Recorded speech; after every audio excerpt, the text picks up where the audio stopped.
புதிதாக வருகிற பிள்ளைகளை தாயின் பேரன்பு கொண்டு அரவணைத்து இணைத்துக் கொள்ளுங்கள்.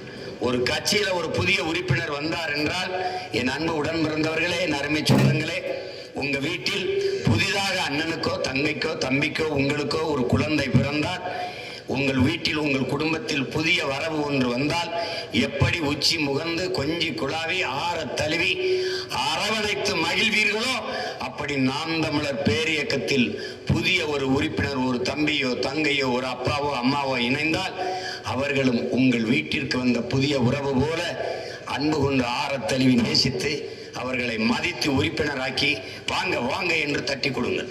அதை விட்டு நில்வா, எப்போ வந்த, என்ன வாகர பண்ணிருக்க, என்னை கேட்காம எதுவும் பண்ணக்கூடாது, என்ன புரியுதா? உன்னை கேட்காம அவன் சாப்பிடக்கூட கூடாதா?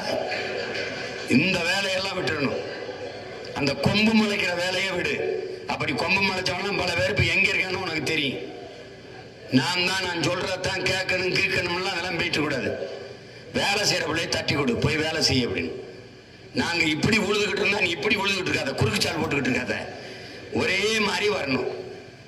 அதை புரிஞ்சுக்கிறங்க.